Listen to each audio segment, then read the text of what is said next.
আসসালামু আলাইকুম। উচ্চ শব্দে বাদ্যযন্ত্র বা মাইক বাজিয়ে জনদুর্ভোগ সৃষ্টি করলে আইনগতভাবে কি ব্যবস্থা নেওয়া যায়?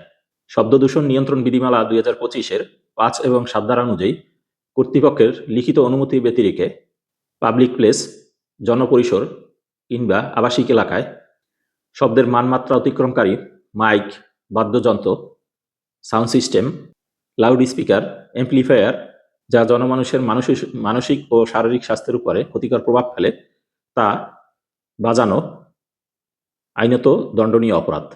এছাড়াও নীরব এলাকা অর্থাৎ হাসপাতাল, ক্লিনিক, স্কুল, কলেজ, অফিস, আদালত এলাকায় বাদ্যযন্ত্র, মাইক বা উচ্চ শব্দে সাউন্ড সিস্টেম বাজানো আইনত দণ্ডনীয় অপরাধ। এই আইনের ৮ ধারা অনুযায়ী পটকা, আতশবাজি রাতের বেলা ফুটানো অপরাধ। শব্দদূষণ নিয়ন্ত্রণ বিধিমালা ২০২৫-এর ১৯-এর ১ ধারা মোতাবেক এ ধরনের অপরাধীদের বিরুদ্ধে ১ মাসের কারাদণ্ড অথবা ৫০,০০০ টাকা অর্থদণ্ডের ব্যবস্থা রয়েছে। ধন্যবাদ।